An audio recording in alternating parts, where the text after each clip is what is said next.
What is going on, everybody? Welcome back to another episode of the KindaFunny Xcast, your home for all things Xbox here at KindaFunny. Of course, I'm one of your hosts, Snowbike Mike, and today everybody's got a smile on their face, or at least they will here in just a little bit, because we got a lot of news to talk about, but we also are celebrating some really cool stuff, everybody.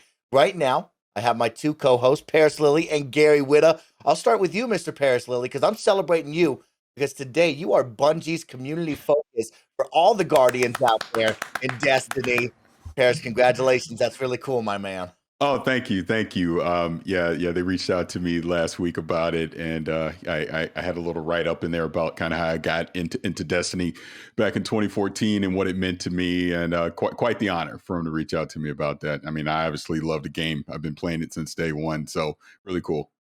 Love that. And it's really, really cool. Everybody can go check that out right now. It's on all the socials. You can go read up on it and share the fun with Paris, which is pretty special. Of course, we're also celebrating some more with my guy, Mr. Gary Whitta, dropping a video game this week. Gary Whitta, you have a video game that is released. You thought that was big news. No, you're the big news, Gary. I guess technically you could call it a video game. According to the Guardian's video game list of trending topics, where my game was number 1 and the Activision Blizzard takeover was number 4. Yes, it is technically a bigger story. Congratulations, Gary. Do you want to share that with our podcast audience? Yeah, of course. You know me, any opportunity. I got to catch up with Paris. I talk a lot about making moves. He's actually out there doing it. You know, Bungie community spotlight and all kinds of stuff. I gotta try and catch up. So yeah, you know, everyone I'll do this real quick. Everyone likes Wordle. We made a version of it called Loodle, which is Wordle with rude words. Loodle game, LEWDLEGAME.com. We have a new word every day, ranging from the quite harmless juvenile words to really, really, really, really filthy. It's been a lot of fun. I just checked in. This is a little bit of news. I just found out today we have 87,000 people playing it, which is not bad for a game that we made out of shoestring and duct tape in about a week. So it's really, really fun. If you're not easily offended by obscenity, profanity, or vulgarity, go check out loodlegame.com. Congratulations, Gary. That's really, really awesome. And of course, I'm celebrating today because I got the dude of video games, one of my good friends, the absolute guy who I love hanging out, love talking to, love learning from and hearing from, our good friend, Jeff Grubb from Games Beat, and so much more. Jeff, how are you today, my guy? I'm tired. I've been podcasting nonstop all week. Yes, it feels like have. E3 without the warning. It's like we're just going to spring E3 on you without telling you. I'm like, okay, next time, let me take some time off or something before. I'm doing good. I'm really wondering. I want to get some Gary tips. Like, what's his starting word? Because I've been starting with anals, but I think that 2A is not helping me out there. Let me think. I've seen. The funny thing is, Wordle and Loodle today both had words. Wordle had a rude word, and I'm not going to give any spoilers, but the Loodle word and the Wordle word actually strangely went well together, like hand in glove, you might say. It was. So with Wordle, I always start with teams because it has an E and an A, and an S covers all your plurals, and M and T and M are both very common consonants. I haven't really developed a Loodle strategy because I know what the word is every day, so I haven't had to think about it. But I know that people. This is a family-friendly podcast, so I'm not sure how many words I can even throw out there. When I showed the B-roll, I went with like frick and craps. And yeah, so like I know that the 3 words that the game shows you as sample words when you load it up are, I think, dicks, titty, and queef. So whatever takes your fancy. My new notification sound right there. We are early in this podcast. We are getting into it, which I love, but it's going to be a really fun time. You can see the energy is high. We have a lot to talk about. If you're an Xbox gamer or just a gamer anywhere around the globe, you've probably heard the news, and we're going to get into it in just a moment. We got a very special guest, Jeff Grubb, to help break it all down with Paris, Gary, and myself. But let's run you through the housekeeping before we get into it. Of course, this is the KindaFunny Xcast. We post each and every Saturday at 6 a.m. West Coast, Best Coast time on YouTube.com/KindaFunnyGames, RoosterTeeth.com, and on podcast services around the globe. For all of our listeners and watchers out there, I got a little, hey, can you help me out and can you help the KindaFunny team out promo right here? Will you help us out by filling out the RT podcast survey about all the KindaFunny podcasts? It only says KindaFunny podcast, but they mean all of our podcasts here at KindaFunny. It takes just a few minutes and it helps our network understand what you like about us. Go to kindafunny.com/podcast service. That's kindafunny.com/podcast service to help us really spread the word. And then on top of that, of course, don't forget that Kinda Funny is now Epic Games partners, which means if you're buying V-Bucks, buying games off the Epic Games Store, or upgrading your car and some sweet cosmetics for Rocket League, please use our Epic Creator Code at checkout. It's Kinda Funny. It's no additional cost to you, and you can help support the team in a brand new way. And talking about support, we want to give a big thank you to the people who support us over on Patreon. This month's Patreon producers for January are James Davis, Praise Portillo, Greg Billers, back and better than ever, Pranksky, Delaney Twinning, Tyler Ross, First Responder ND, Julian the Gluten-Free Gamer, James Hastings, and Casey Andrews. This week, the Kinda Funny Xcast is sponsored by HelloFresh, but myself and the team will tell you all about that in a little bit. Let's jump right into it. Guys, it's been an insane week, a monumental week, a big week, and of course, we're lucky enough here on the Kinda Funny Xcast. We post on Saturday, so you've probably already heard the news. You've seen everybody's takes.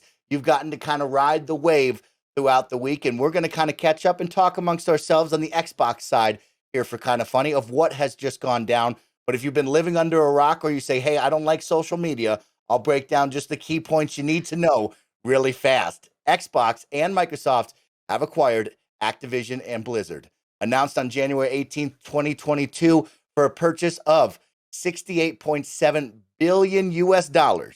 When the transaction closes, Microsoft will become the world's third largest gaming company by revenue behind Tencent and Sony. Upon close, Microsoft will have 30 internal game development studios, along with additional publishing and eSports production capabilities. Game Pass has reached a new milestone, over 25 million subscribers. Phil Spencer has a new title, CEO, Microsoft Gaming. And of course, the transaction is subject to customary closing conditions and completion of regulatory review and Activision Blizzard's shareholder approval. So a lot of the key information right there coming from the big Microsoft blog post that went down on Tuesday. But this was kind of earth-shaking, earth-rattling news for the gaming world and really kind of every piece of entertainment world. So let's jump into it, guys. I kind of want to know your all-encompassing, your first reactions to this before we get into kind of the Xbox side of things. Of course, if you want more different sides, PS I Love You XOXO will probably talk about this. Games Daily has spoke about this. Your favorite podcast, Jeff Grubb over at GamesBeat has spoken about this. Everybody's talked about it. Here at the Xcast, we'll keep it more Xbox focused, but let's go around the room. We'll kick it off with our special guest, Jeff Grubb. What were your first impressions and reactions to this on Tuesday? Yeah, and actually, like, I want to ask you guys. Like, I'll say what happened with me, but I want to ask, like, when did you guys first learn? Like, what, like, because this is like a kind of moment where we don't get a ton of these in gaming, where it's like I remember where I was, but I remember where I was. I was bleary-eyed, waking up, getting text messages and missed calls from like they never call. Like, we have Slack for a reason. They never call, so I'm like, something's going on, but I don't really know what. And then I get on Twitter and I see something's happening, but mostly it's like people saying, I can't wait for Jeff to wake up. And I'm like, what are you talking about? And then I check my text messages. My one friend texted me. He said, hey, I just want to let you know, Microsoft bought Activision. And then I was like, I did like, you know, that Italian Spider-Man thing where I'm like, whoa, like what's happening here? It took me a couple minutes to like really register like what I was reading. But yeah, it was shocking and blew my mind. I don't know. Where were you guys when you learned? For me, I can say for me, it's the same as Jeff. You know, I wake up early in the morning. First thing you do, of course, is reach for your phone.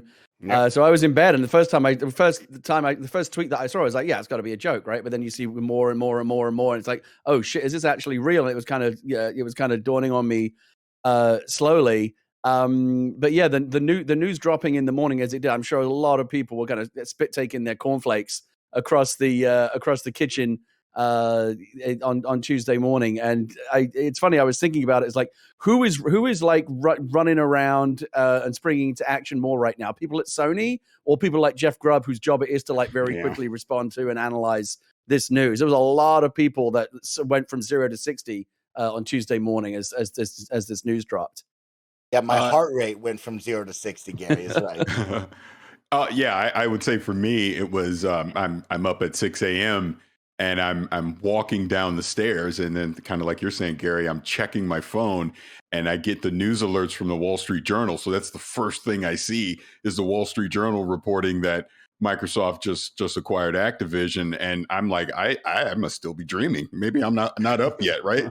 And it was like, whoa! So it was just a huge shock to see something like that, just come out of nowhere, because there was zero hints of this. Nobody saw this coming. So big shock for me. That's a point. It's funny, Paris, because I happened to be on Tuesday's my day on Kind of Funny Games Daily, because you popped in as well, and so I got to sit in and co-host what we agreed was the biggest news day in the history of Kind of Funny. I mean, I think that I've yet to think of anything that is on that scale. It's absolutely huge, and again, there's just, I think part of the issue is, and we'll get into it today, is there's immediately, like, what do you even think about first? There's so many implications. What does it mean for Xbox gamers? What does it mean for Game Pass? What does it mean for Sony? What does it mean for Call of Duty? What does it mean for game developers? What does it mean for Bobby Kotick? What does it mean for antitrust and competitiveness and the gaming industry as a whole? This is such a seismic event that we will be seeing the ripples of this in the gaming industry for years and years to come. Yeah, we're going to be talking about it here on the Xcast for months and years to come, for sure. That's going to be happening. Jeff Grubb, I kick it to you. I want to go to you. Let's talk about the good and the bad. Yeah. Usually you're my guy to drop the Jeff Grubb bombs, as I've called it with my friends. You usually break this kind of news. But let's talk about Xbox gamers. Like, let's talk about the good first. What is the good things that Xbox gamers are going to get out of this? What are we seeing from this deal? Yeah, I mean, you get quite a lot. I think if you are an Xbox fan of any sort, you are going to get a guaranteed set of games that are movers and shakers, and you get a ton of studios to work on even more games. You get confirmation from Phil Spencer that he's already looking at ways to peel off some of these Call of Duty studios to start working on even more games that were like from the back catalog of Activision Blizzard's library. Probably a ton of more stuff on Game Pass. I think, like, from a bigger picture though, and you kind of almost can't take this news and get big picture enough. Like, $68 billion signifies, like, beyond like, oh yeah, we're here for the next couple of years. That's like, we're here for the next 20 years sort of money, right? So it's like, you get a guarantee that they are invested in this platform, and that if you were to go spend $500 on an Xbox, you're probably not going to regret it 5 years down the line. They're going to be spending a lot of money to make sure that you're very happy with what you just did. And I think it indicates that they are looking very long-term in terms of how they need to position themselves against their competition and against competition that might enter this space. I've spoken about this a little bit in other places, but I think one view to take on this is Microsoft is trying to do like a boxing out and a boxing in strategy, where they are boxing out companies from entering the subscription space specifically. They want Game Pass to be the thing. And then if you do start your own subscription service, well, then they want to box you in and say, well, then you have to be part of Game Pass, like they've done with EA Play. And like it seems with like what they're trying to do with Ubisoft.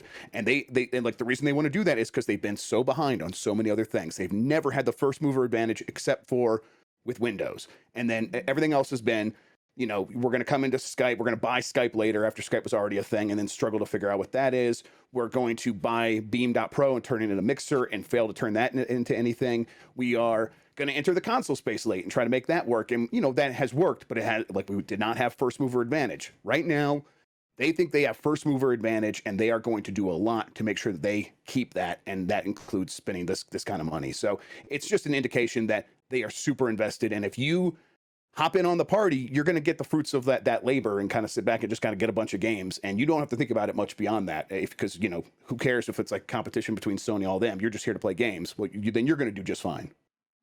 Yeah, I completely agree with everything that Jeff is saying. I think the Game Pass discussion is its own separate thing, but I do want to touch on the first point of this.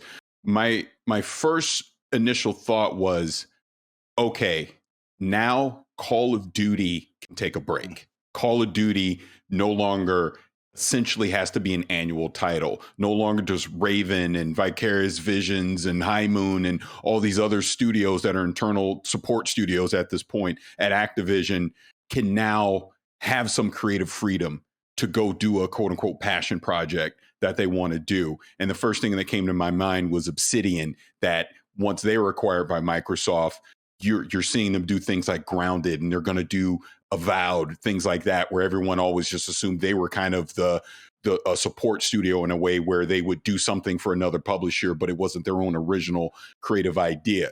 So that was my first thing that got me excited about it. That, okay, because I've not, and the Call of Duty thing is another conversation, obviously with Phil comment, but I'll say this really quick. I've not been interested in Call of Duty in probably 5 years, right?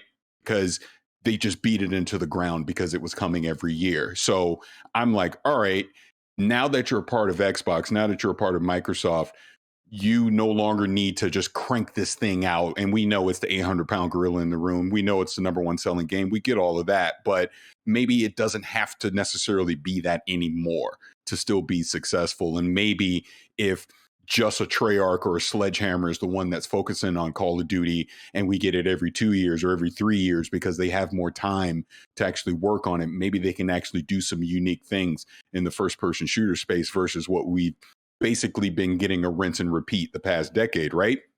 And then, like I said, with these other studios, now they can go back into their legacy catalog of Activision IPs that they're just sitting on, right? Or they do something completely brand new. So that was my thought. I was like, this is exciting in that way. But like Jeff is saying, and I'm sure we'll get into this, and I'll defer to you, Mike and Gary. The Game Pass discussion is its own thing. Obviously, Call of Duty and how it's going to be handled in the landscape now is another one as well. But my initial thought was I'm excited for those studios at Activision because I think it kind of gets them off of that Call of Duty treadmill and they can start doing some other things. Yeah, I'm really excited. Of course, to start off, as Jeff Grubb said, as a gamer, right? I'm somebody who buys Call of Duty every single year. If we're going to go with the Game Pass approach of first-party titles come day and date, it's going to save me a ton of money. I'm really happy about that, right? That's what I want to see. That's what I like seeing with all these kind of acquisitions and movement from Xbox. And also on top of that, Paris, when we stick on Call of Duty, I am excited to see how Microsoft can support whoever sticks around for Warzone in the next Call of Duty, and how can we implement that and make that better, right? I'm someone who's played Warzone almost every single day, and it has taken a huge drop off over this past 6 months, maybe 9 months of the same over and over again. And I want to see that team supported in the ways that they need. And we'll talk about culture later on as well. But when we talk about the game itself, I want to see that game taken care of. I want to see that game continue to be supported because it is the best battle royale, in my opinion, around here. And so I am really excited about that. And as a gamer, I love saving money. I like seeing games come to this. And then for me, I start to think about the PC side, right? We've always talked about Game Pass PC and maybe the lackluster selection or just the kind of middle of the road that it is. I look at all of the games that I love on PC from Blizzard, right? World of Warcraft, Warcraft 3, Hearthstone, Heroes of the Storm, StarCraft, way out in the oblivion of nowhere, Overwatch. And like, what does that become? Will they become Game Pass PC? Will I get a free subscription to World of Warcraft a year from now where I don't have to pay $15 a month?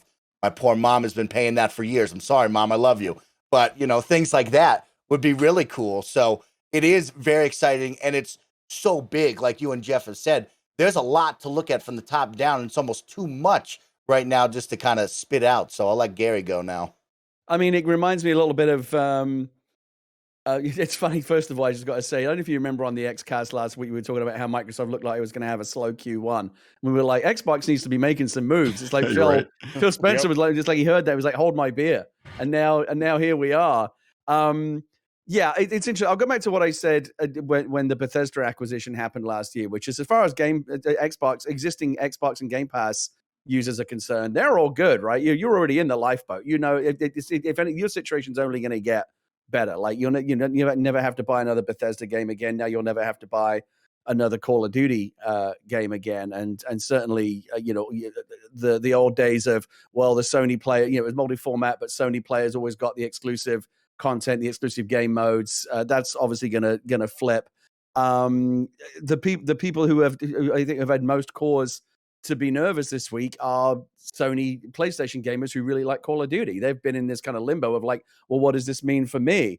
And it's interesting. We talked about it last week, and I agreed with Paris at the time. He said you don't spend $70 billion to publish your big name games on other consoles. It seems like Phil Spencer might disagree, because that statement that he made on Twitter earlier this week where he said, we clarified our intention to Sony to continue publishing Call of Duty on PlayStation. The interesting thing about that was there was still just enough daylight in that statement to think, well, it's not 100%. Yeah, that's like there's exactly. He didn't say it was going to happen. He said they still intend to, and maybe 6 months when he comes back, we couldn't make the deal. So. Yeah. So he gets to look like the good guy for now, but I still think it's a coin flip whether or not Call of Duty continues to publish on any platform other than Xbox. I really do think it could still go either way, even in light of that statement that seemed to bring a lot of relief to PlayStation gamers. I think it's still a toss-up. Well, so. do we want to just deep dive into that now? Yeah, you ready? I'll read the tweet out right now. Yeah. So we're ready to rock because, of course, we're going to talk about this like we did. I remember Bethesda of exclusivity, right? And let's talk about it right now. It's the next year of our lives, guys. This is it. This conversation over and over and over again all year. And so Phil came out with a tweet, and it says, had good calls this week with leaders at Sony. I confirmed our intent to honor all existing agreements upon acquisition of Activision Blizzard and our desire to keep Call of Duty on PlayStation. Sony is an important part of our industry, and we value our relationship. And now, before we jump in, I thought Tom Warren had a really good breakdown of a following tweet that says, there are a variety of ways that you could read this tweet. Yes, there are. Call of Duty will remain on PlayStation forever. Existing Call of Duty titles will remain on PlayStation. Call of Duty will remain until contractual contracts end. Microsoft used clever language during the Bethesda acquisition, too. So let's talk about it. Paris, I'll go to you first. I mean, we've had the juggle. Where are we at now with an even bigger situation? Well, I'll tell you what my initial thought was when I saw Phil's tweet, and I think we even just had it up. I was like, wow, okay, so Call of Duty is going to remain on PlayStation. But then I thought about it more, and I go, you know what? He left enough legalese wiggle room in there that this could go 20 different ways. So I kind of still go back to my initial thought when all this broke. Warzone's not going to go anywhere. All legacy Call of Duty games are obviously not going to go anywhere, but new titles is up for debate. And then I thought about it a little more. And maybe this is the strategy here, and you guys tell me what you think. It almost seems that maybe things that are big online games, Microsoft will continue to put them on as many platforms as they possibly can, right? But if you're a single player experience, like a Starfield, as an example, you're not getting that because that's basically PlayStation's playbook. They're the home of great single player experiences, right? So if Microsoft wants to entice more people to come on their platform, give them these great single player experiences where the online ones, because crossplay is obviously a thing. You're like, we don't care. Go play it wherever you want, play with your friends. But if you want to have that standalone experience, you got to come to the Xbox ecosystem. So along those lines, what does that mean for the future of Call of Duty and how they're going to handle it? Are you going to take a Warzone and expand it into this is our big multiplayer thing and treat it like Halo Infinite and everything's free to play, and then you do your season passes and all that stuff and you just continue to iterate on that every year? But then you have, I don't know, again, Infinity Ward, Sledgehammer, and Treyarch make these standalone campaign, epic cinematic, single player Call of Duty experiences. You want to play those, you better come to Xbox. You better subscribe to Game Pass or you don't get to play those. I don't know. Again, spitballing, but I think there's a distinction for me, but it's a different one as well. I think there's a difference between the Starfield exclusivity and Call of Duty. Starfield's a new game. Right. Call of Duty is a game that there are, generations of players who have grown up, and a big part of their gaming identity is I play Call of Duty on PlayStation, and that's a big part of who I am as a gamer. It's one thing to say, well, this new game that you've never been exposed to or had any particular affiliation with or history with, that's going to be, Starfield's going to be an Xbox exclusive. But to say to PlayStation gamers, well, we're going to take that away from you, and you're going to have to come to follow us into the Xbox ecosystem in some way, shape, or form if you want to continue to do the thing that you've loved doing for years. I can see how it's very easy to frame that as villainous, right? And so I see why Phil, at least for right now, is kind of making it sound like that's not what they're going to do. And they may have a more nuanced strategy going forward. The closest thing I can think of in terms of a precedent for this is Minecraft. Minecraft was already a hugely popular game that was published on multiple platforms before Microsoft came in and bought it for billions of dollars. after they bought it for billions of dollars, they could have made the choice to say, well, we're going to leverage the Microsoft platform with this and the Xbox and PC platforms and say, if you want to continue to play Minecraft, it's only going to be available on PC and Xbox. But that's not the case. You can still play it on Switch and PlayStation, and Microsoft's making a lot of money publishing one of the most successful games in the world on rival platforms. So you can make the argument that they might have a similar strategy regarding Call of Duty. There's a lot of money to be made selling Call of Duty on PlayStation. The only question is there more money to be made in the long term bringing it in-house? Yeah, I think that there's a big thing here is that we got to keep in mind that there are multiple ways this can go, and Call of Duty can remain on PlayStation and just be Warzone, and they could bring the other Call of Duties, just to Xbox exclusively. But I think the Minecraft example is important because Minecraft turned into a live service game, and that is so important to that's why they want it everywhere. If you are a live service game, you kind of need to be everywhere. Look at what Fortnite is. Fortnite is a video game that you can get on your phones, you get it on consoles, you get it on your PC, you can get it everywhere. It's free to play everywhere. And if you are trying to make that kind of money, if you're trying to be that kind of game, it's important to be everywhere. And I think Call of Duty proper is right there on the bubble where, yeah, that is a live service game as well. I mean, those things come out and yeah, you have to pay a lot of money up front for them, but then they are constantly getting updated with new content, and there's a lot of microtransactions, and you kind of want that stuff everywhere. I'm the way I read that tweet though is to me, it seemed like early bargaining. Now he has to be very careful when he makes public statements about this at this point before this deal is closed legally. It would be very dangerous to do anything like that. Might seem like he is giving orders about what Activision needs to do. So he can all he can really say is what is his company's thinking about making video games, and as long as that is going to be consistent with what he does after the deal is closed, he's legally in the clear. So, but still, the way I read it is, listen, we have a desire to keep Call of Duty on PlayStation, but that desire needs to be met with something on your end, and you need to come meet us halfway. And does that mean Game Pass on PlayStation? Does that mean a lower cut of revenue even? And maybe let's go down to 12% for everything that we sell in Call of Duty on PlayStation. Maybe it's something like that. They can play real hardball. They have a lot of bargaining chips right now, and I think this sounded like him saying, "Come to the table, and we have a desire to make this deal work, but you need to give us something in return." And I at first I'm like, that probably is Game Pass on PlayStation, but honestly, who knows what that looks like? So I have no idea, but I think they want something. And I'm sure that was actually kind of the nature of the conversation that Phil had with the leaders at Sony, which is we'd like to make this work, but we're going to have to reach some kind of arrangement. There's no way Phil just spat out that tweet. I guarantee you, every single syllable in that tweet was very carefully considered and probably approved by lawyers, so it can't come back and bite them down there. There's enough wiggle room in that tweet that a year from now, Phil can say we fully intended to bring it to PlayStation. We wanted to, but we couldn't make the deal. So there's enough daylight in there, and again, a lot of people seem very relieved at the time, and a lot of other people were like, "Well, I don't know, that's not a definitive statement."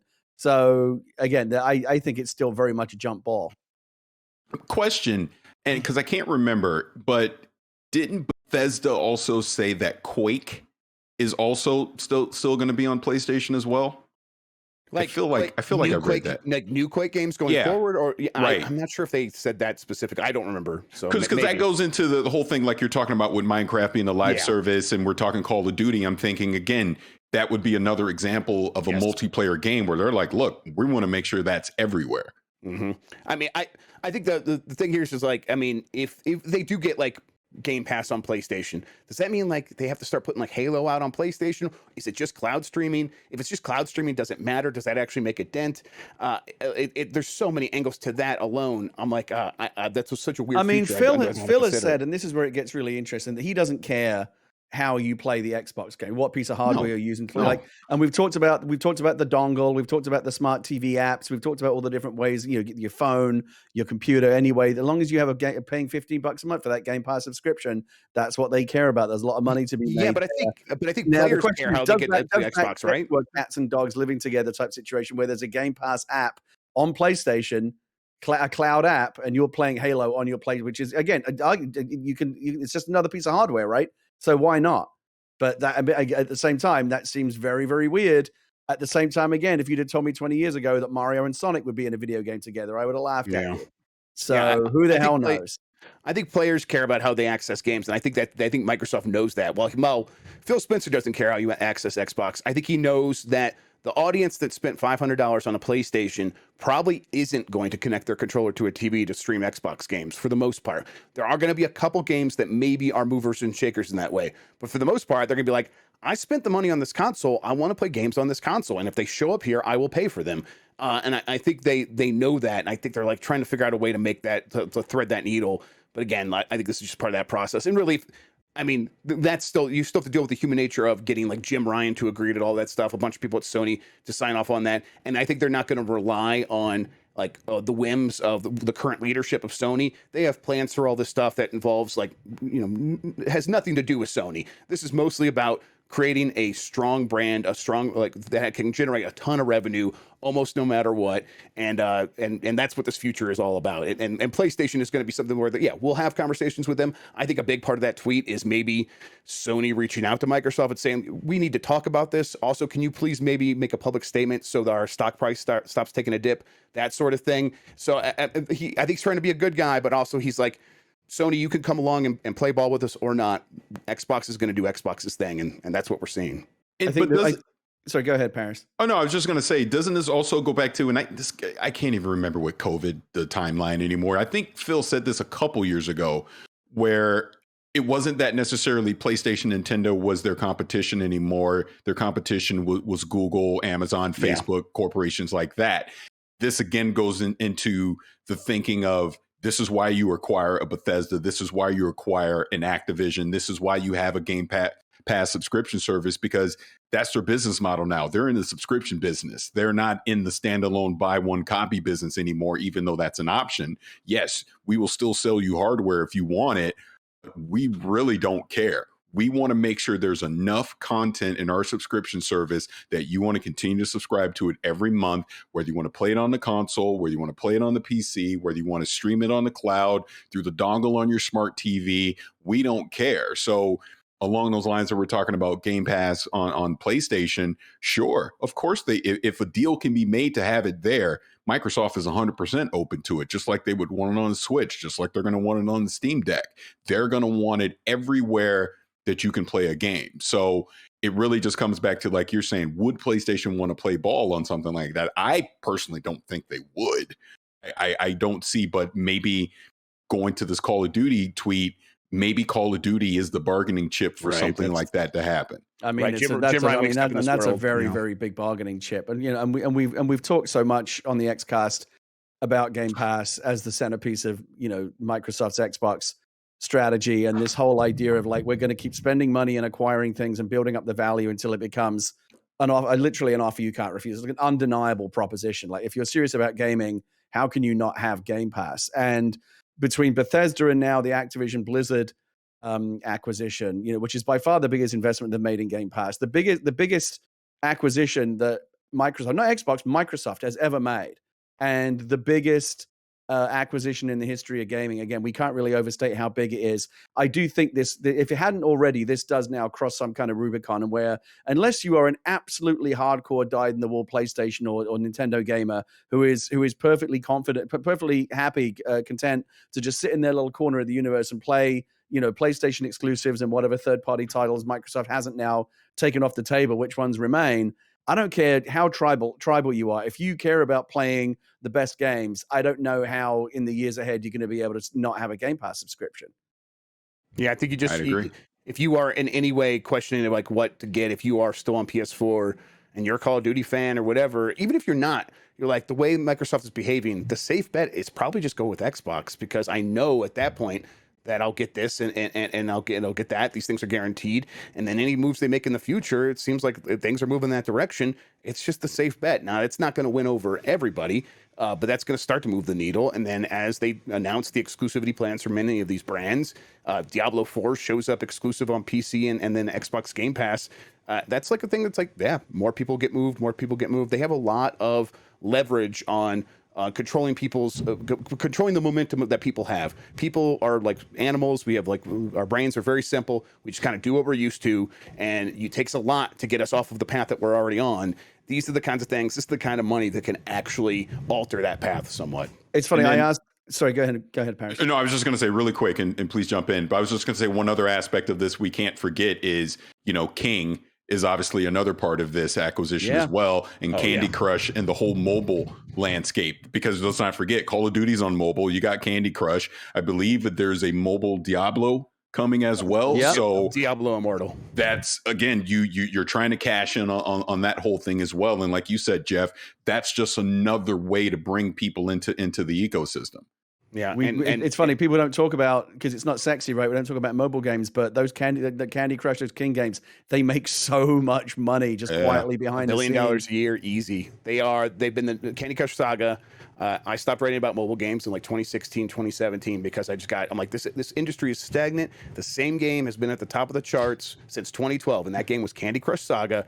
And if you go back and look, still to this day, 10 years straight, that game's been the #1 game on the App Store, both app stores, and it's just no sign of stopping. And then they have 30 other games that are like dotting out throughout the top 200, the top 500 most profitable games. So it's a massive revenue generator. And I mean, I don't know if that's like the thing that they exactly wanted, but that made this deal irresistible to them. Once once King's in there, it's like, we have to make this deal happen. Yep. It's funny. I asked on KindaFunny Games Daily this week on Tuesday. I asked Blessing, who's a PlayStation guy, this question. I said, if a friend of yours came to you and said, I'm looking to get into the console world, I've got money for either a PlayStation or a Xbox, which one do you think I should get? I was like, as of today, which recommendation would you give? And he's like, man, I would have to say Xbox. And I asked Greg, PlayStation, Sony's, historically always been ahead of Microsoft, in terms of install base, mind share, whatever you want to call it. They're just the bigger platform. They sell more consoles. They sell more games. I asked Greg, do you think that this Activision Blizzard acquisition could be the beginning of flipping that equation, and Xbox becomes the dominant platform? And he was like, yes as well. And so right now, today, nothing's going to change overnight. Sony's still #1. PlayStation's still #1. But if you ask me, if I was in the futures market and you asked me to bet on the future of one platform going forward the next 10, 15 years in the light of this Bethesda and now Activision Blizzard, who's going to be the dominant platform in 10 years, I think you see a lot more people today betting on Xbox than they would have done a week ago.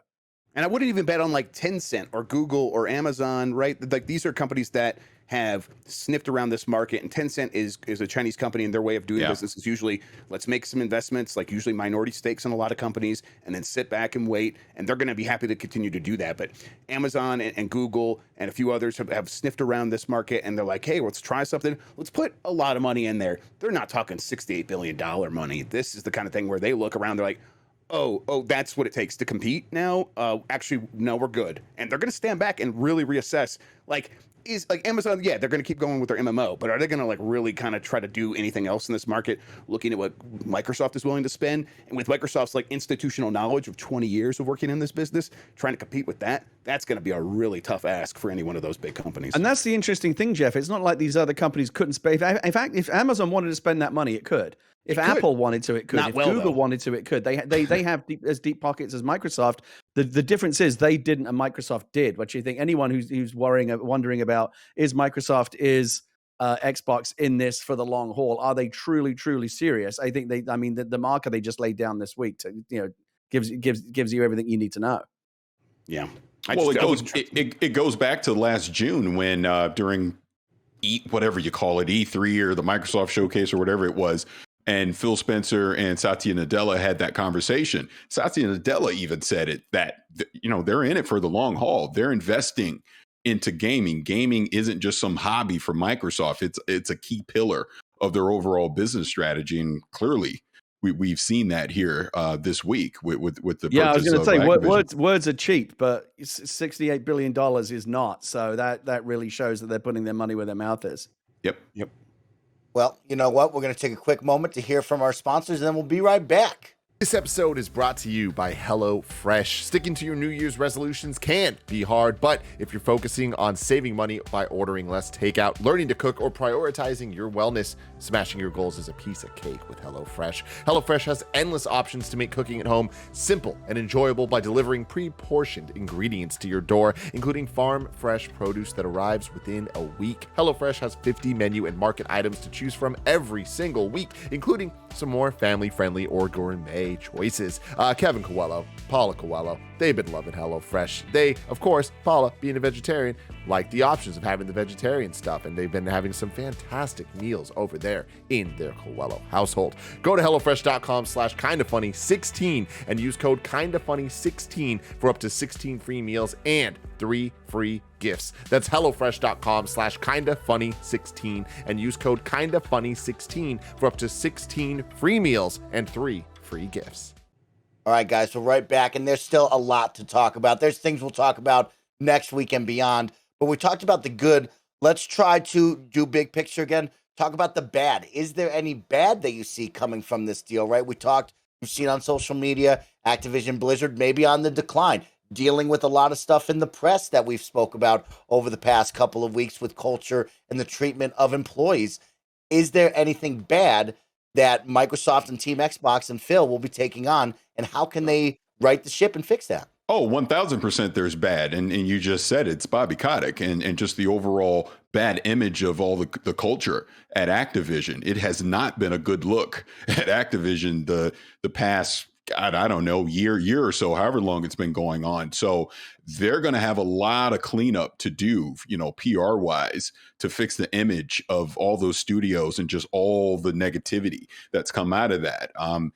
It's not 100% official, but it definitely seems like Bobby Kotick is going to be on his way out once the deal is final. But in my personal opinion, I don't think we can wait another 18 months for the deal to be done, for Microsoft to come in on their white horse and save the day. They need to start that culture change now, because like it or not, anything that comes out now about Activision is going to be put on Microsoft, because whether the deal is final or not, Microsoft, quote unquote, now owns Activision. So people are going to be looking towards, Microsoft or Xbox leadership to like, what are you going to do about this? What can be done? Why is this still happening, et cetera? So there's definitely an image problem there. And obviously they've talked about it a little bit in the little bit that they have been able to say legally that, they wanted to be an inclusive place, safe and welcoming environment for everyone, as far as the workplace culture goes. But that is a 100% problem for them. We obviously have known about it because, we're really close to it, but,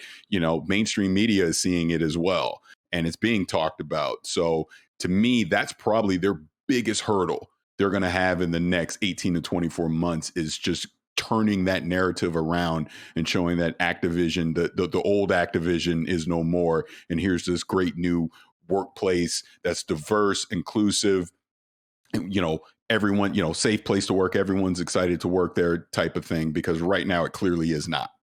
Yeah, I don't think Microsoft would have spent the $70 billion on this company if they weren't confident that they could kind of wash the stink off of it. And maybe they got it cheaper because of that. It's like you buy a used car, right? And it's like, well, there's some rust here in the back and the bodywork's kind of banged up. Take a few $100s off for me. I'm sure they said the same things. And look, we are buying damaged goods here. Right now, This is a very, very damaged company, and its public perception, and a company that is very toxic right now is being absorbed by a company that has worked very hard and spent a lot of money for years to try and position itself as kind of the good guy gaming company, right? I think Xbox has done a good job of kind of presenting itself as let's try not to be the evil gaming company, and it's very easy to fall into that trap. EA, Ubisoft, we've all seen companies kind of very easily walk into this trap of their reputations becoming tarnished. And so I don't think Microsoft would have absorbed a toxic asset and become responsible. They're immediately now responsible for it, right? Anything that Activision Blizzard does that's toxic is gonna fall on Microsoft's shoulders. So I'm sure they had a lot of discussions about, after we, as we buy Activision Blizzard, do we have a plan to thoroughly detoxify it? Otherwise, it infects the bigger company. So I'm sure they've got a plan. I do think it is the best chance for Activision Blizzard to come out of this as a better company and to, not just fix its image, but like fix the reality of what it's like to work there as a company and all the harassment and toxicity and stuff that we've heard about. I don't think they were ever really going to get their own house in order. Certainly not as Bobby Kotick was continuing to be at the helm. Now, though, with him on the outs and new management coming in and saying, right, things are going to be different around here from now on, I think this is the best chance that Activision had to fix its very deep-rooted problems. Yeah, and I think if you look again at like what they can legally do, their hands are a bit tied, but they could do some things. I think if they could bring on Jen O'Neill to Microsoft and say, hey, we want you to be in charge of future transitions and everything that might mean. And then what that really means is that once Activision is in-house, she's in charge of Activision. And then at that point, Mike Ybarra stays in charge of Blizzard and stuff like that. And you let her sort of lay down the law and make it clear that that's what she's going to do from the beginning. You can also publicly support the legal investigation by the state of California. Like, we are sort of relying on a giant corporation that is positioned itself as the good guy to come in and like Paris said, like, be this knight in shining armor that's going to come save the day. We shouldn't have to do that. We live in a society. Like, we should be able to rely on the police to protect us from corporations trying to treat people poorly. That's why we have these legal processes in place, and we should be able to rely on that. And we should hope that this investigation can lead to some actual consequences. And I would wonder if he would be able to even speak on that. Likely not. But if he could, he should. I think beyond the toxic work environment and inheriting Bobby Kotick and having to give him a big payday, and that looks bad no matter what, even if it is the unavoidable reality because he's the biggest shareholder. They are going to have to deal with, I think, a perception that they are now the big bully, which is, something they were already sort of gaining. But now it's like, it's kind of hard to argue. It's like, hey, they're throwing around their pocketbook in a way that no one else can. People are going to frame this as a monopoly. They're going to frame this as consolidation. Those things, we can talk about the merits of each of those things. I think monopoly has no merits because this is not a monopoly. They are still behind Sony even after this in terms of revenue. And that sort of the regulators are going to look at this and be like, this is not a monopoly. There are more games being made today than there were, last year. It's going to easily get swept away. But it is still consolidation. And is that a problem? I think I would kind of argue probably not. This is kind of the way the industry works. A big company getting absorbed by another company. It's going to create a lot of opportunities for people who work at this company to go start their own and probably get acquired 10 years, 15 years in the future as well. But still, it's the kind of thing that people worry about, and they're going to have to deal with this public perception that they are going to buy their way out of the problems that they create of not making games for 10 years, like at the end of the Xbox 360 and of the Xbox One. So is that what you're going to be now? I think now they need to walk a walk of show us what you're really doing with these acquisitions. Show us how these games are actually better now under you than they were before. And if they can do that, they could sort of say, no, we really are trying to be a good guy here. Right now, it just still looks like spending daddy's money to, look like the cool kid. Yeah, I mean the hard work is what lies ahead, right? In terms of what do they do with all these studios? Mm-hmm.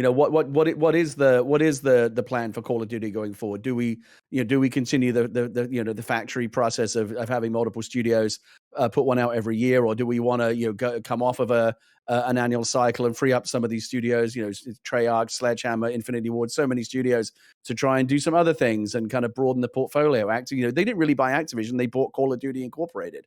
How do you diversify that and come up with more interesting offerings than just another Call of Duty every year? There's opportunities there, but they have some really, really, really big decisions to make. In terms of the bigger question of the monopolistic issue and antitrust and so forth, I agree with Jeff. I don't think this is anything. I don't think this gets them anything like even marginally closer to the idea of a monopoly. Sony, Nintendo, everything that's happening on the PC side. Don't forget the Television Amico still coming out. That can make some big waves.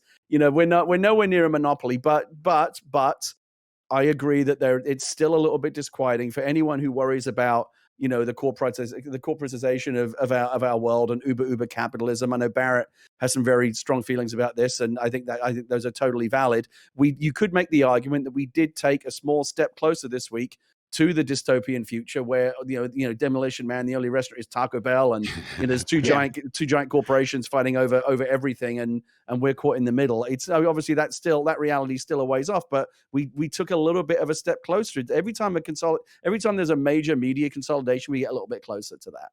No, there's definitely concern in that because, we were talking about this even prior to this acquisition, just with Bethesda. You took a major publisher off the board. Now you've taken two major publishers off the board. And what does that mean moving forward? Like you said, Microsoft Xbox has been painted as the quote unquote good guy in gaming right now and trying to make all these gamer friendly moves and consumer friendly moves. And, we obviously applaud that. But will that be the case 5 years from now? Will that be the case 10 years from now?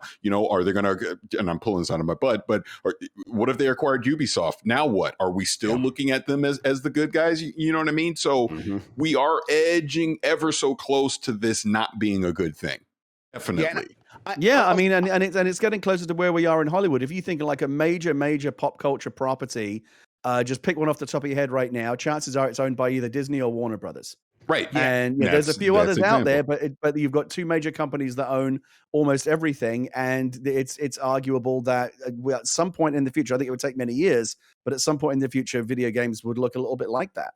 Yeah, I think we are maybe moving closer to that. I will say that, like, compared to movies, where you name a big brand and it's probably owned by Disney, WB, a couple others, and that's important because those are the only movies that are getting people out to the movie theaters, which is where you can make $1 billion from one of these movies. I'll say video games a little bit different because I think Microsoft is specifically trying to buy those biggest brands, but those are not the only things that are breaking out and becoming $1 billion hits in gaming. We had Valhalla earlier this year. The next big game that comes out of nowhere, makes $1 billion, is probably not going to come out of Microsoft. It's going to come from Steam Early Access. We are a very different industry, and I think it's still more healthy and more vibrant. And if you're an indie studio, it's probably pretty scary because you're like, man, is Game Pass going to be the only way I'm going to have a future of making money? If I was in that position, I would be very worried. But also at the same time, I'm like, my real competition is around me. There are more indie studios than there have ever been before. This is the real problem, actually. It's not really Game Pass. And as long as Steam exists, it will be hard to argue that that Microsoft is a monopoly. If Microsoft ever gets Steam, that's a whole other issue at that point, because that really is, at that point, a monopoly. But right now, I would just say, like, this industry is so vibrant. There's so many chances for the next big game to come out of nowhere, be an Among Us that no one ever predicted, and that stuff is not happening in movies, not really. That's really good stuff. I want to touch on one more thing, and that is the esports production capabilities. Of course, MLG, Major League Gaming, and then we look at another side, which is BlizzCon, right? And so when we look at all of this, maybe they have a lot going on. Do you think too much? Could it be too much, or can they handle all of that and really still do that? Do you expect, Jeff Grubb, for us to see BlizzCon next year, the year after that, 5 years from now, or is that something maybe they taper back and cut out of the lineup? I mean, they got to cut something back because now they got BlizzCon and QuakeCon. Like, are you going to do both of those going forward? I suppose maybe you do for those audiences. I imagine you probably keep BlizzCon around. BlizzCon has got some real storied history, and if you are trying to bring fans back around to loving that brand again after really having sort of a tumultuous breakup over the last year with the way WoW has gone and the way that the Bobby Kotick stories have come out and the way the Blizzard stories have come out, people have really felt crappy about Blizzard. And I think if you are trying to rehabilitate that image, one of the important things there is recognizing that audience, celebrating the fans, and you keep BlizzCon around. It's going to be a lot to manage. Like, are you a video game company or are you an event company? Because right now you're also an event company. You've got multiple events happening. That's going to be a weird thing. But they have the people in place with this Activision acquisition to keep that stuff going. And I think keeping that stuff going is probably a part of looking like the good guy, because you spend $68.7 billion to acquire this. The thing no one ever talks about is, and now as soon as you sign that deal, you've got 10,000 employees you've got to start paying every week. And that's a lot of money too. And are you going to start laying off like a huge number of people you don't need? You probably are, but you want to keep that number as small as possible. And so if you can find uses for those people, like running our events, you run BlizzCon, now also you help us run QuakeCon, maybe we start something else, maybe you do XO next, that kind of stuff. I think that makes a lot of sense in keeping on as many of those people as possible, because you do not want to be like, we spent $68 billion to fire a bunch of people. That just looks so bad. Yeah, that's a good one right there. And of course, MLG, I look forward to seeing what they can do with that platform. Of course, we've seen HCS really blow up with Halo Infinite. And of course, now when you look at Activision Blizzard, they just bought some of the biggest esports titles on planet Earth with Call of Duty and CDL, with, of course, Overwatch. You have WoW is very competitive, Hearthstone. You have a lot of games here with a lot of big esports power. And it'll be interesting to see how they grow that and use MLG to their capabilities. Or, like you said, Jeff, like, could this be one of those where you just scratch it off the list or it moves on? It'll be very interesting. Yeah, I mean, esports has been marketing for a really long time, where it's like, it's not really about making money from the esports. You use the esports to market the games, and that's fine. And they have reasons to continue doing that. But I think that you want to keep that stuff intact and around, because you're going to have to try to bring back Overwatch. And part of Overwatch is always going to be esports.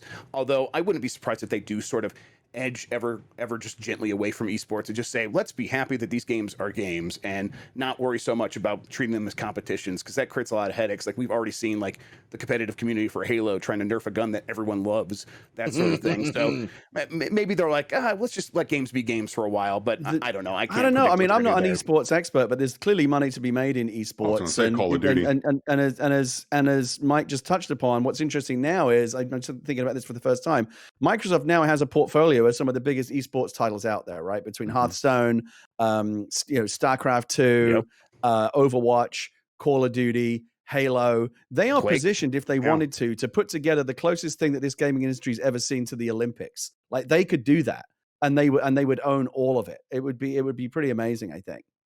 Yeah, it would be interesting if they could figure out one major body that's the all-encompassing, is right, Gary, that has all of these different leagues under one big umbrella, and it makes it work well. It'd be fun for the fans like me who are into esports to see that, but it will be interesting. Another one I want to bring up with you guys, which we talked about with the ZeniMax deal, was collaboration among studios, right? That was a really big, exciting thing was, man, this studio can work with this studio, and they can share this and that, and they can be great together, or they can learn from each other.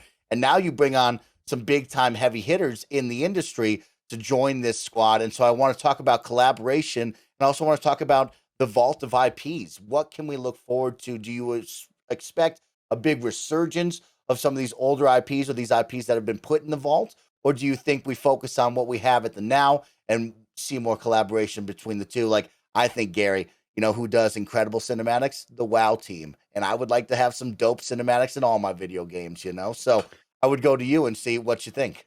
So I think that the thing that, again, we've talked a lot about kind of the abstracts of like antitrust and what does it mean for the gaming industry and what does it mean for the console wars in terms of what it actually means for gamers and also developers as well.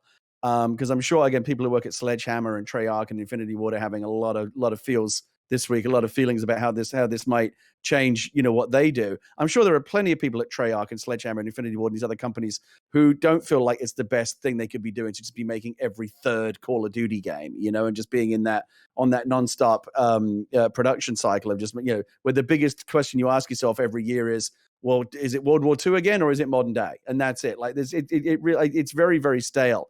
And so for me, what I would like to see as a gamer would be in terms of kind of a shift at Activision, which really is Call of Duty Incorporated. They have other stuff, but they've let so many of their other franchises kind of wither and die and been neglected because everything's just Call of Duty all the time. I would love to see Phil kind of lay out a mandate that says we're going to diversify. Yeah, we're still going to do Call of Duty, but it's not going to be all we do. We have other cool stuff. We have Spyro. We have Tony Hawk. We have Crash Bandicoot. Paris, I was floating that Crash Bandicoot Banjo-Kazooie crossover that we want to see.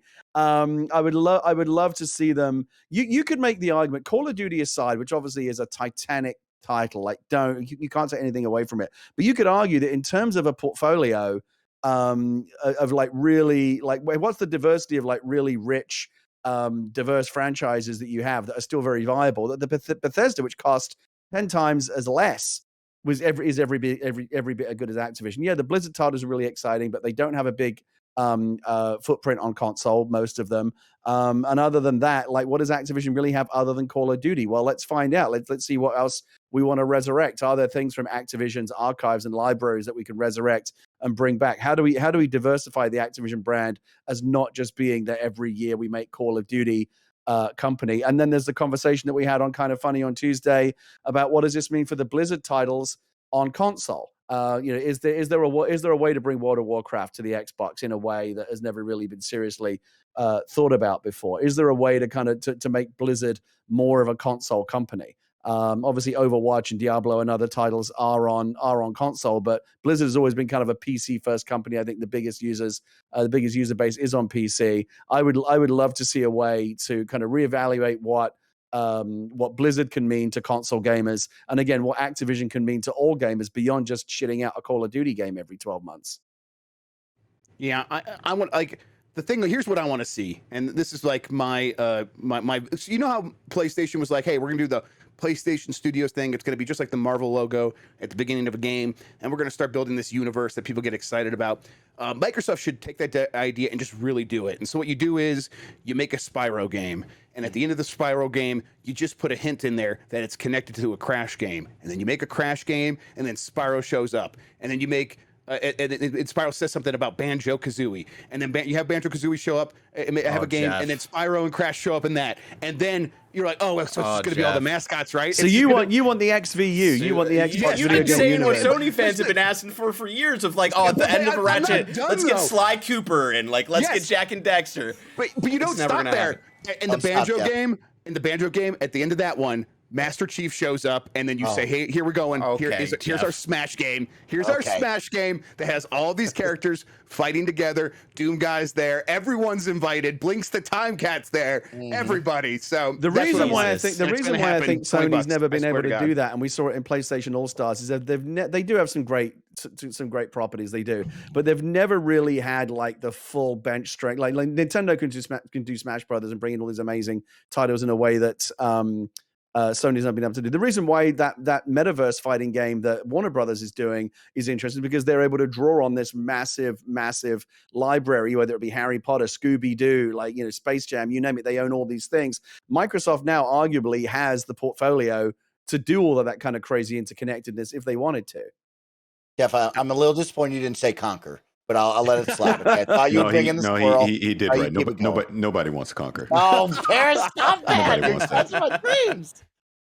Paris, I go to you. I mean, we talk about dormant franchise, and we saw Bobby speak about this, about like Guitar Hero and Skylanders. Do we expect anything like that to come out? Well, I'll actually bring this back to Jeff Grubb because I was watching you talk about this, and the everything is very cyclical. Am I saying that correctly? I hope I am. No, you nailed it.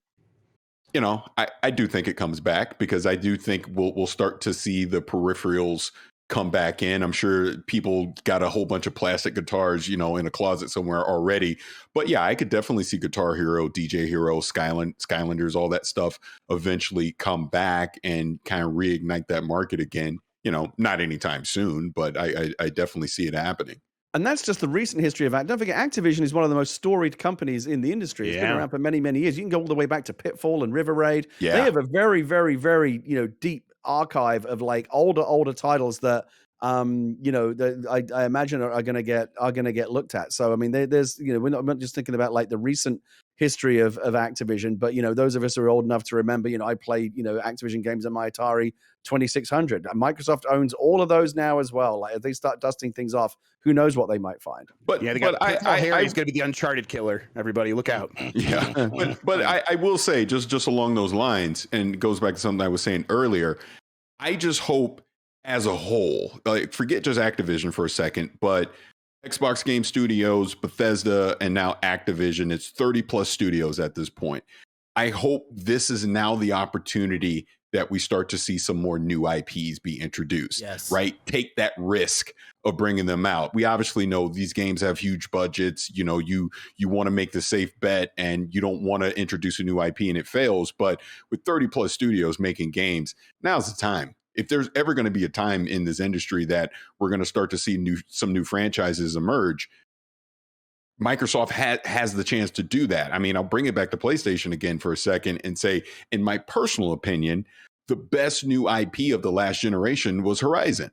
And here we are. We're going to finally get a sequel to it here coming in the next few weeks. But that's the opportunity Microsoft has now. They can do the same thing. I know, they've talked about Everwild and a few other things like that. I know Grounded obviously is kind of a new thing for them as well. But take some of these studios that Activision has had just cranking out Call of Duty in a support role, let them unlock their creative freedom, and let's see what they can do. That's absolutely right. And this is something I talked about on Tuesday, and it's something I talk about a lot in my day job, in film and television. It's easy to forget that every major successful franchise started with somebody taking a chance on an original idea. Yeah. And if I were Phil, I would love to go visit Treyarch and Infinity Ward and Sledgehammer and whatever other studios that they just acquired this week, and sit down with the people there and say, in theory, if we were to take you off the Call of Duty treadmill, what have you got in a drawer? I know you've got a bunch of stuff in a drawer that you would love to do. What can you show me that has the potential to be the next the next Call, not literally the next Call of Duty, but the next thing that's as big as Call of Duty, the next Horizon, the next Uncharted, the next Halo. What would you really love to do? And let's give all that stuff a thorough airing. I guarantee you that Sledgehammer, Treyarch, Infinity, all these companies have got stuff in a drawer they would love to do instead of the next Call of Duty, and one of those could be the next big thing. And I would say, like, let's look at it from a different perspective as well. Yeah, you have really shored up what Game Pass is going to be for the next several years. It's very exciting, and you should focus on that, and you should focus on new IP and your existing IP and all that stuff. But don't forget that you are also Xbox and an Xbox game store where third-party companies and little indie studios are all trying to succeed as well. And maybe now is the time, now that you've shored up what you are, to look at your store and try to make it as safe as possible for someone to launch a new game. Why is Steam always the place where the early access games break out? Why shouldn't it be Xbox? Figure out what that problem is and address it and make it the best possible place for the next game to come out of nowhere. If you can focus on that as well and create a healthy ecosystem for, maybe you're not the one creating new ideas, but if you are the place where new ideas are happening, it kind of doesn't matter because now we got all our bases covered. I actually think they are already making some moves in that direction. Just from the last couple of weeks, you saw the Anacrusis, which launched on early access on Steam, also launched on Game Pass in early access. So I do think they are kind of moving in that direction. I agree, and I think they should just keep focusing on that, figuring out what they can do to facilitate that. And if you're doing that, they really have all their bases covered. I just don't forget you are also a game store, not just Game Pass. That's very well said right there, Jeff. I only have you guys for a little bit longer, so I want to run through a couple more pieces that we can talk about. 25 million subscribers on Game Pass, right? That was the first time we've heard an update since the 18 million, and we've had numbers thrown around 50 by 2022, 30, whatever number you want to throw out there. It was all over the place. 25.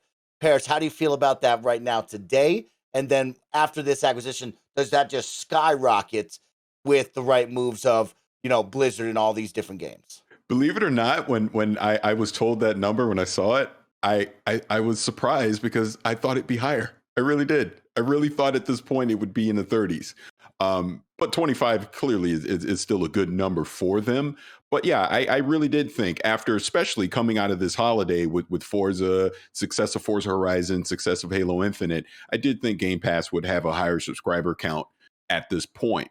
But I will also say, as we go into this year with the Activision acquisition, I think as we go into 2023, I do think it'll skyrocket. And I mean, you can bet your ass if Call of Duty is on Game Pass, that is really going to help that subscription service really go to a higher mark. And then we talk even on the PC side, again, keeping this with Activision, when we talk about things like World of Warcraft, like for Game Pass PC, that's going to really help it. And to kind of put a pin on that for 1 second and say, I can't see you getting the subscription 100% free if you're on Game Pass, but maybe it's heavily discounted as an incentive to be able to get it, things like that. So yeah, I think as we get into late 2023, 2024, once the ink is dry and they can actually start integrating some of these Activision IPs into Game Pass, I do think we'll see a significant bump to it.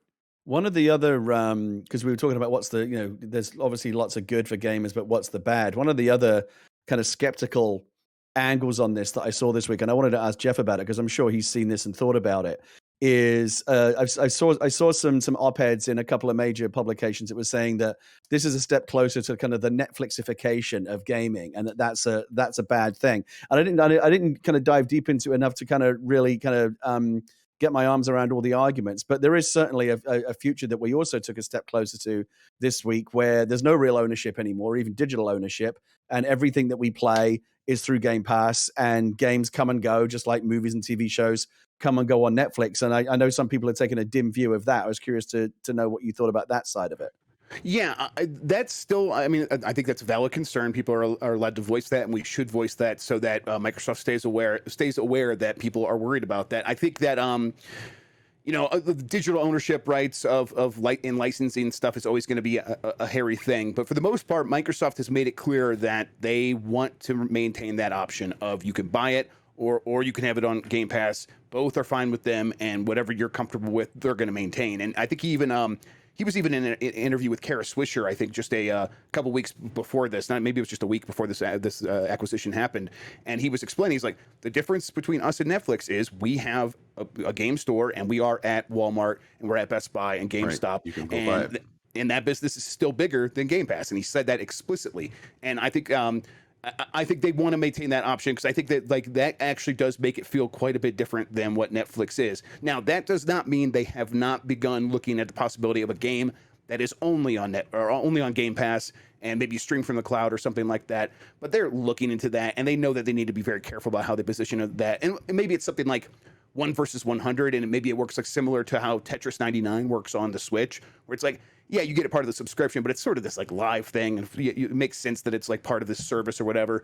And we're going to do it like a game show and stuff like that. But for the most part, their plan, and it doesn't seem like they have any intention to deviate from this, is to have Game Pass alongside selling all these games as physical games in the store. They're not going to get rid of the disc drive anytime soon. So that's going to be the main difference for quite some time. Really good stuff. Let's keep it moving with another one right now. I want to bring up the PC side of things again. Of course, we talked about the elevation of what could be PC Game Pass, but another one we look at now is you have 3 different launchers with the Bethesda launcher, the Blizz Battle.net, and Xbox Game Pass launcher, Xbox launcher. Will I see these 3 ever become one? You know, we kind of saw some hiccups with the EA Play deal when that first happened, of like, you have it on your PC Game Pass, but you got to go over to the EA store and you get it from that. Do you 3 expect us to see that be a flip in an instant, or do you think that's a 5 years down the road? Hey, we finally have merged everything together. It's going to take time. Let's be honest here. The Xbox app currently on the PC is less than optimal, right? So they need to fix their own house first before they start telling Bethesda and Activision to get rid of their launchers as well, right? So no, I don't think this is going to happen anytime soon, but I do think we'll get to a point in time where they will consolidate it, because it'll just make sense. But I think they need to fix that Xbox app first, because right now it's just not ideal. I think, yeah, in the long term, it would make sense to bring everything under one roof with one consolidated interface. I do think that's a long way off. I think in the short term, they'll probably be looking at ways to kind of connect, Battle.net to get to the Xbox app, to the Bethesda launcher. I mean, you're already seeing this today to some extent. Like, for example, I installed Rainbow Six Extraction on PC today, and you don't install that through the Game Pass app. It directs you to the Ubisoft Connect app, and you connect your Game Pass account to the Ubisoft, which is one of the other millions of launchers that I've got on my PC, and you launch and play the game through the Ubisoft Connect app. It just gets like some kind of cookie or permission from Game Pass that tells you, that you're a valid player. So it's gonna take a while to bring all that in-house. I think all of us are kind of just as we're kind of sick of like, oh, where's that show again? Is it on Hulu? Is it on Disney? Is it on Amazon? Is it on Netflix? Where the hell is it?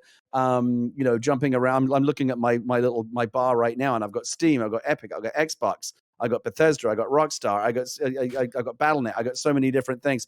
Once a company owns all of those, once a company owns all of those things, yeah, it would be nice to kind of put it together under one nicely kind of homogenized interface where all your games are in one place. But I doubt that's even like in the top 50 things that are on their list to kind of take care of once this acquisition's complete.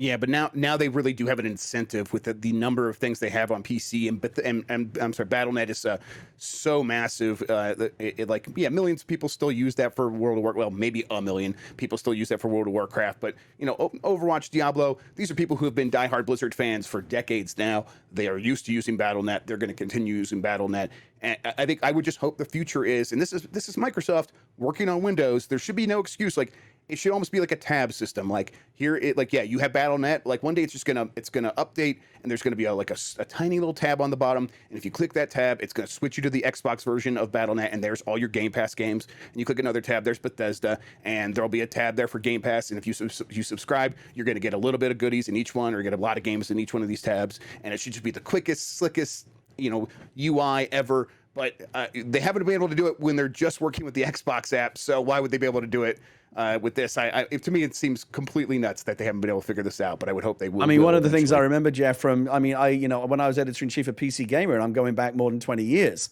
Microsoft used to say, I remember the Games for Windows initiative. Yes. And they were like, oh yeah, we're going to take PC gaming seriously this time. And it didn't work. And it was like, how does Microsoft, which theoretically has a chokehold on Windows gaming, Valve comes along and eats their lunch and Steam becomes the dominant player. Third party just came in and did what Microsoft should have done. And to this day, it's confusing. If I want to pick up a game on PC, I don't know if I should go to the Windows store or the Xbox store. It's still very confusing. It's not as well realized as Steam is on the PC. It's the funny thing is it's on the PC side that Microsoft has the most work to do. Again, because it's easier with Xbox. It's a closed system, and they can design it any way they want.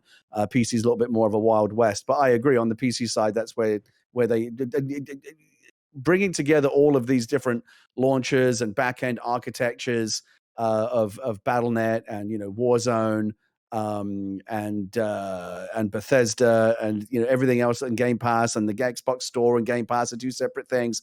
Bringing that all together is going to be a real UX UI headache that someone hopefully will tackle at one point. But yeah, I think that's way down the road.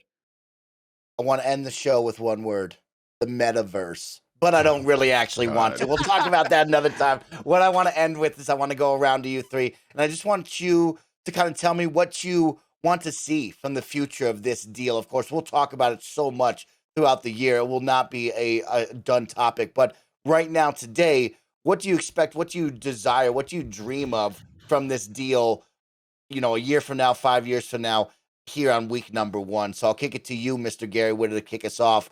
To end the show, what's your final thoughts on this? What are your wishes and desires? I think it's going to take a very, very long time for the dust to settle and the picture, a clear picture to emerge of what this really means and what it looks like. I mean, it really, just in the context of history, when massive, massive things happen, you can't possibly predict. I mean, now I'm not, for example, in any way comparing the two. It's ridiculous. But if you look at something like 9/11, on 9/11, you couldn't possibly imagine what that was, how much that would change the world 20 years from now. Shrink that down into a business context. You've got an event that is so seismic. All we can do is guess. All we can do is predict. None of us even knew. We all went to bed on Monday night not even knowing this was coming. So what do we know? All these predictions could end up being completely. Could be completely wrong. And so I do think that this is, again, we won't know or understand or really be able to step back and look at what this really means for gamers and the gaming industry for years. It's going to take years for this to ripple outwards and settle in, and whatever new landscape we're looking at. I don't know if even in the first few years we'll really see what this means. It's going to be slow. Everyone right now is obviously looking to the most immediate questions. Is there going to be another Call of Duty game on PlayStation after next year? We just don't know. Phil, again, made a statement that seemed to clarify it for some people, but gave people even more reason to go, I don't know, he kind of left some daylight there. We did so much. There's so much uncertainty, but I try to think about this positively. Again, the antitrust and the consolidation of it all aside, I think, what does this mean for gamers right now? I think for Xbox gamers, it's only good news. I think for the developers who just got bought, I think I imagine the mood at the developers is probably fairly optimistic about what this might mean going forward. Sony executives, I know that Tuesday morning was a very, very anxious morning at Sony. There was a lot of slacks, a lot of meetings as they tried to respond to this. And people who love playing games on their PlayStation, there's going to be a big period of uncertainty going forward. But in terms of what this really means, I mean, I know our job is to kind of prognosticate and speculate, but when something this big happens, I honestly think it's kind of too big to get your arms around in the short term and do anything other than just kind of make the best prediction you can. And we may all be wrong. Yeah. Go, Jeff Grubb. Yeah, I was just gonna say, I agree with Gary. This is definitely gaming's 9/11. I couldn't have said it better myself. Okay, but yeah, that's gonna, you know what I mean. I hesitated to bring that up. Continue to make that comparison. We were just doubling down at the beginning and the end of the show here. I was just trying to find an example of a news event that's so big that on day one you can't possibly predict all the ripples outward. And you're totally right. And I think that really, when you look at it, when it's this kind of money, when it's at this level, it's a completely different world than we were at the beginning of the Xbox One generation, where the Xbox One and PS4, where at that point, both of those companies didn't even really believe in what they were putting out. And you can tell that by the hardware that they used. They used crappy hard drives from laptops. They used CPUs. Jaguar CPUs out of netbook computers, just real junk. And they did not believe in what they were putting out. And they were both surprised that they had any success, PlayStation especially. They're like, this thing's selling way better than we ever did. We need to start making some games. And a couple years later, they started putting out games and really capitalizing on it. We are in a completely different world right now. Microsoft is no longer like, oh, we see everyone using Xboxes to watch TV, so we need to be in the TV business. They're like, no, we are fully in the game business. We are so in the game business that we are willing to spend $69 billion to prove that. And to me, this is like, it's like if you are a gamer, it's very easy now to just to sit back and enjoy like these companies fighting over you, because that's what it is. Like, you spend enough money on gaming that you are worth fighting over to this degree. They think that their success is directly tied to winning you over personally, and that's, you should be flattered. And I think that that's the good sign here, is that you are probably going to get a lot of games that you are very into, because that's the key to actually winning you over. And Xbox is in that fight, and they're clearly going to be in that fight for the next decade, 2 decades plus.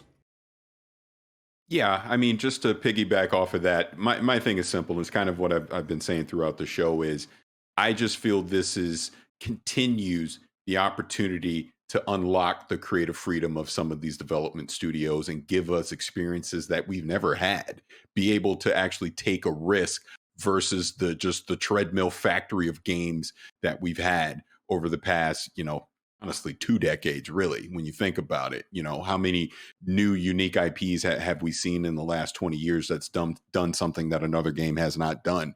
I think Xbox has an opportunity to kind of unlock that potential now, right? They've obviously dipped into the war chest of money that they have, and they're using it to try and instead of talk the talk, they're trying to actually walk the walk, right? So when I look at this deal, and like Gary said, honestly, we're so early in this, and it's going to be so long before this thing actually closes and we get real answers on this.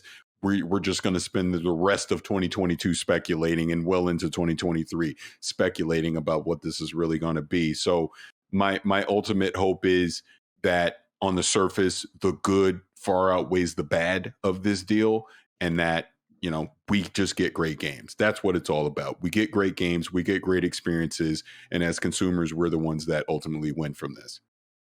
There we go, you guys. I want to thank everybody for listening and watching all around the globe. I want to thank these 3 incredible gentlemen for carrying the podcast today. I'm down 6, so I let them talk the whole time, and they did a fantastic job. A big congratulations once again to my good friend Paris Lilly for being Bungie's community focus of the week, of the month, and just of the year, Paris, because you're the greatest. You know that. Well earned, Paris. Well done. And my good friend Gary Whitta for launching a video game, and my dude Jeff Grubb for just being the absolute dude. Jeff Grubb, you are always the best. Love you, the family, the hair, and all of the fun that you bring to video games. Thank you for joining us, and thanks for bringing the knowledge and the insights to continue to elevate this podcast and the show for this week. So with that, everybody go have a wonderful weekend. Take care of yourself, stay safe, and play a bunch of video games. We'll see you next week for another Kind of Funny Xcast. Peace.